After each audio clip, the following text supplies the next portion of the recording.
Okay, another question from a campus. How do you deal with somebody who says, I've been through immense suffering or trauma, and I just can't believe in a God, the God you talk about who loves me, if he would let this happen to me? Because I meet that a lot. But I think that's the number one question, Joe. And whoever has asked this question, somebody has said virtue in distress and vice in triumph has made atheists of mankind. Virtue in distress and vice in triumph has made atheists of mankind. It's a daunting question. You know, sometimes, Joe, I think about when I go onto a campus or whatever, sometimes people almost think like you're an answering machine. You don't think of these things. We do think, as you as a pastor well know, because you minister to people in their most broken condition, and oftentimes you just walk away from there with tears in your own eyes.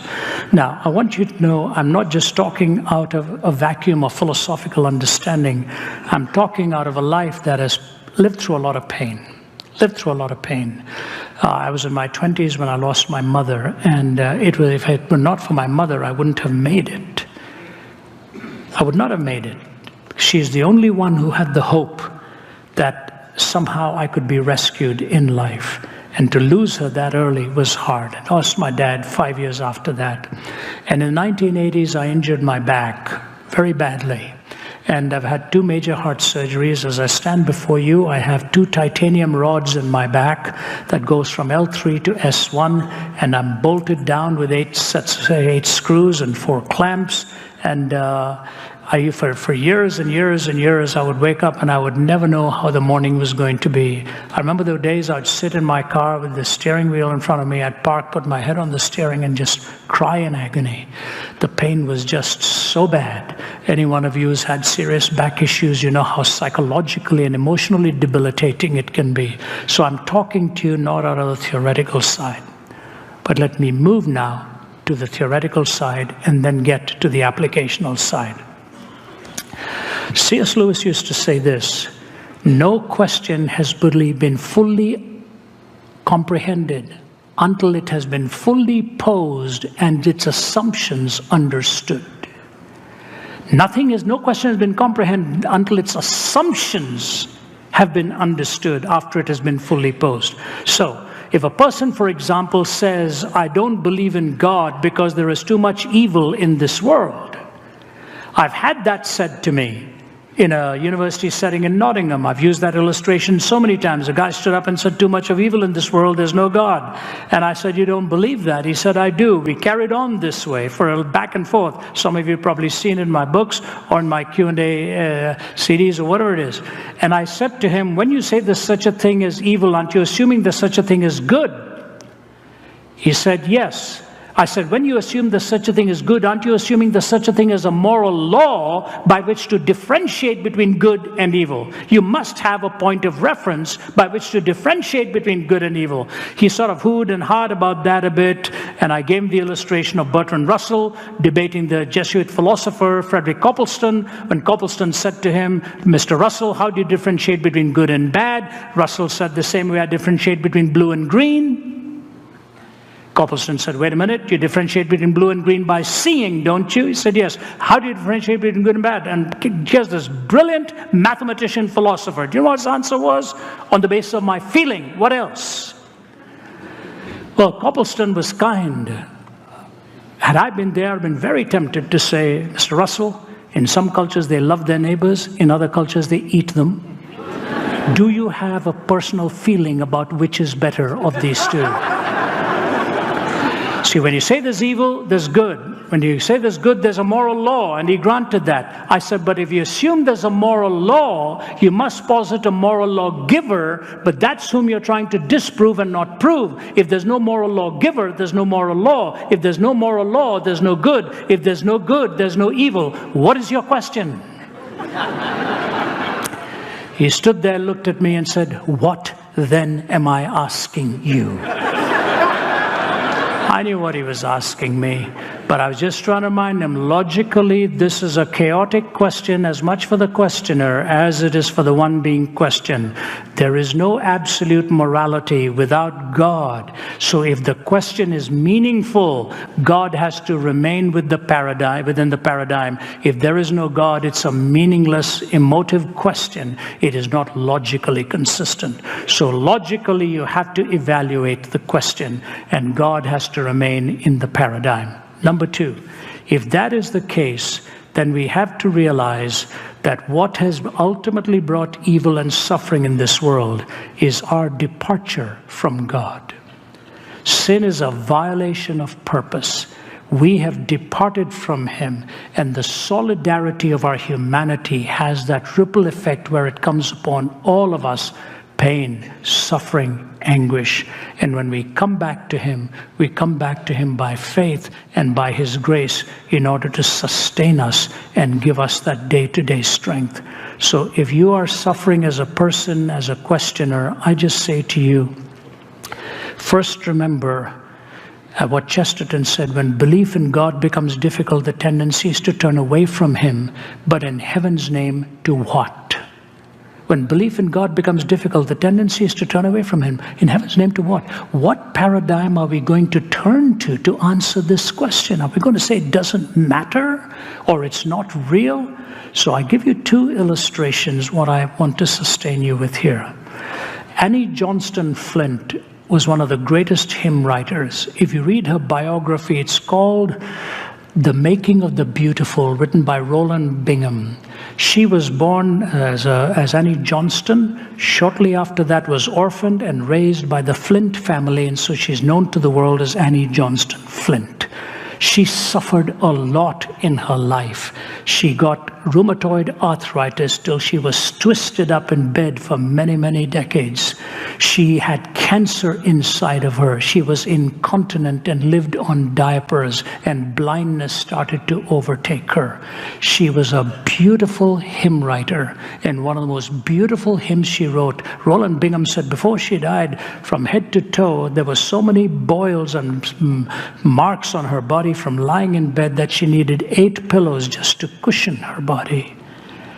And she wrote this: He giveth more grace when the burdens grow greater. He sendeth more strength when the labors increase. To added affliction He addeth His mercy. To multiplied trials His multiplied peace. When we have exhausted our store of endurance, when our strength has failed ere the day is half done, when we reach the end of our hoarded resources, our Father's full giving has only begun. His love has no limit, His grace has no measure, His power has no boundaries known unto men, for out of His infinite riches in Jesus He giveth and giveth and giveth again.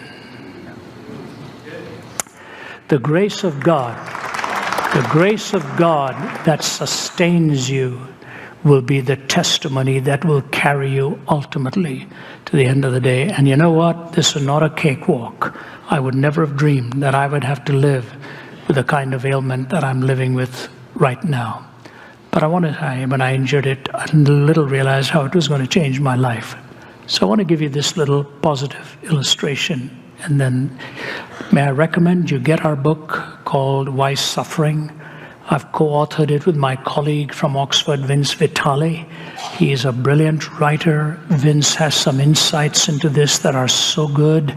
And he's just a powerful, his PhD is in philosophy from Oxford University. He's on our faculty at the Oxford Center for Christian Apologetics. So the Zacharias and Vitale, Why Suffering? We go through several angles into this.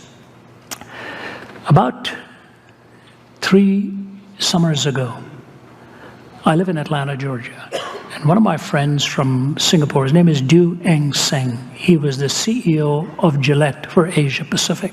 He's a very fine man. And Du phoned me and said, Brother Ravi, are you going to be in town tomorrow? I'm in Atlanta. I'd love to see you. I said, Du, I'm leaving tomorrow for 5 weeks. I'd love to see you too, but really, I'm not going to be here after midday. I've got to be flying out. He said, Ravi, I have to see you. I thought, oh, brother, something's wrong. I said, all right, I'll meet you for a quick breakfast. It'll be 30 minutes. and then I have to go back home, pick up my bags, and leave. He said, that's fine. So we met at a little pancake house type place, got all the pancakes, and they sat there in front of us. We never even touched them. He said, you know, Ravi, I wake up every morning and I've had a habit. Before I wash up and get on my knees for my formal time of prayer, I lie in bed for about 30 minutes and I just say this, Lord, speak to me if there's anything you want me to do to prepare for this day. And he said, I lie there. He said, yesterday being in Atlanta, you were so much on my mind. And he said, and you came to my mind. And I said, Lord, is there any word you want me to give my brother Ravi? He said, and God spoke to me, and that's why I wanted to see you. Boy, that scared me. Never had anything happen like this. He looked at me and he said, God told me in my thinking there to tell you that the anointing on your life in the years to come will be greater than the years that have gone by. I just looked at him. I said, you sure the Lord told you this? He said, yes, my brother. He said, but then he told me something, and that's why I wanted to see you. He said, tell Ravi, he will still have a lot of struggles and challenges physically, but I'm going to take care of him 3, 4, 5. He said, Lord, I don't know what you mean. He said, you tell Ravi, he'll know what I mean. I'm here to tell you the Lord said you'll have many challenges, but he's going to take care of you 3, 4, 5. Does that mean anything to you? I said, for the last 28 years, I have lived with a broken back, and it came about by the herniation of L3-4 and L4-5. And I'm straddled from L3 to S1, those bolts in me. So when you say 3, 4, 5, all I can think of is L3-4 and L4-5. He started crying. He said, I knew nothing of what the spine is like. He said, where is this? So I told him, just above that belt line. He put his hand on my back and he prayed for me. I've been prayed for many times. I've got all the oils in the world that can be tested, you know. So if you're sending me any, please send it to somebody else who might need it. I've got all the oils that I need. You know. I'm joking about that. I've appreciated those who've tried to help me. He prayed, I went back home, and I was hurriedly trying. You know, I couldn't even bend down. I can't lift a suitcase. I can't lift a bag. So I traveled with my colleague. And I told Margie, I said, honey, something happened this morning, but I don't want you to tell anybody. Don't tell anybody. Here's what happened.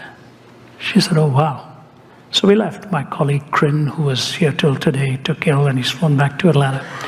He came, picked me up, went to the airport, went around, and next airport, we're checking, going through security, and after security, I'd get on my knees and tie my shoelace because I could not cross my legs. If I did this, just pull, and I'd be limping for days. Without even thinking, I sat on a chair, crossed my leg, and started to tie my shoelace, and he looked at me and said, what are you doing? From that day till now, I have never had any pain in my back.